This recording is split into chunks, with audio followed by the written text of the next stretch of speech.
class on Daily Boost of Bitachon, I spoke about the importance of making yourself a Rav or acquiring, and so I'm going to develop this topic.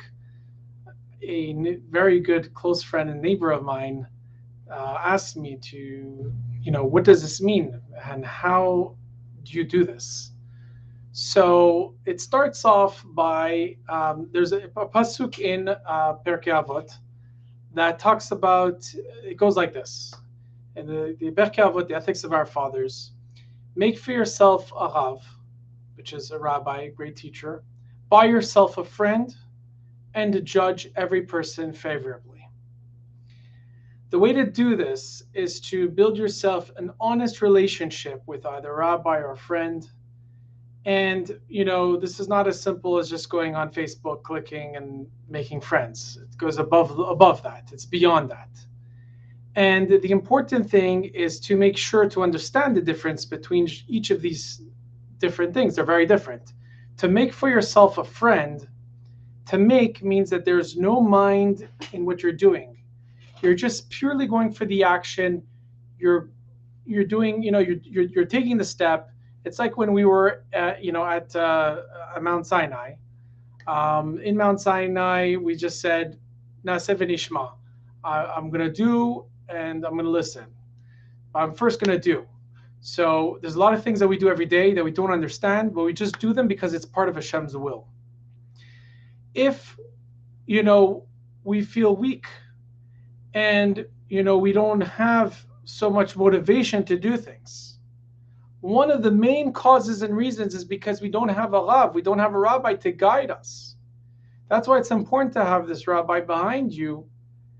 And as you get greater and closer to this rabbi and do more, you seem to become more powerful and more empowered to be able to grow and overcome any challenges that you might face.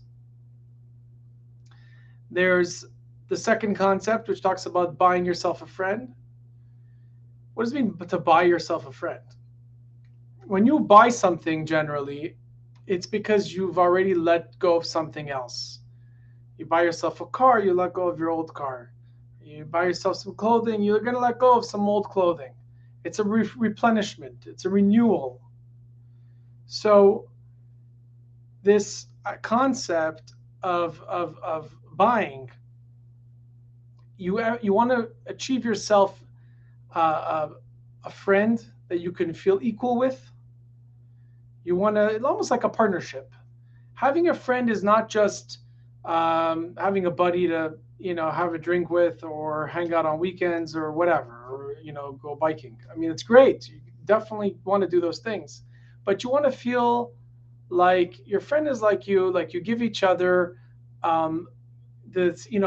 the same amount of love, the same amount of careness, and you're there for each other in the times of needs. What most people don't understand is that in order for you to do these things, they need to coexist. You need to have yourself a rabbi, make yourself a Rav, in order to also achieve being able to have a good friend. Those two have to coexist together. No matter what, they come together. It's a package deal.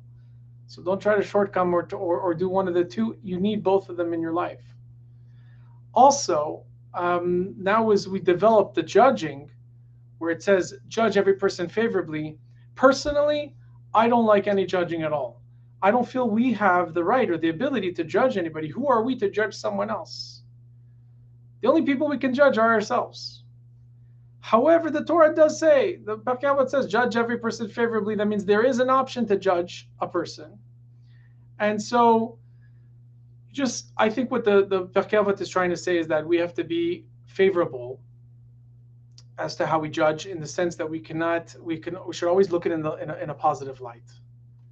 And we should try not to assume things. Sometimes we're quick to sing something that they do and jumping to conclusions. We should always have kaf zchut. We should always have the benefit of the doubt, and have a chance to ask that person and tell that person, did you really mean to do so and so? Communicate, ask questions before you go to skip to conclusions. The worst part that happens today is in text messaging, WhatsApps. Just for example, today I sent a message to someone close, and right away, the response was, "Oh, I'm so busy, I can't do this right now." And that was not my intention. My intention was purely just to send that message out so that I don't forget that that we need to get that done. There was no pressure. There was no intention, to say, "Hey, you're not doing a good job." But that's why sometimes we, pick up the phone and express the way that you feel, and ask questions before you could be, quick to judge a situation, and which I think we should never judge in general. All right, that concludes. And if you like this class, please share. Go ahead and share with your friends, like, subscribe, and have yourself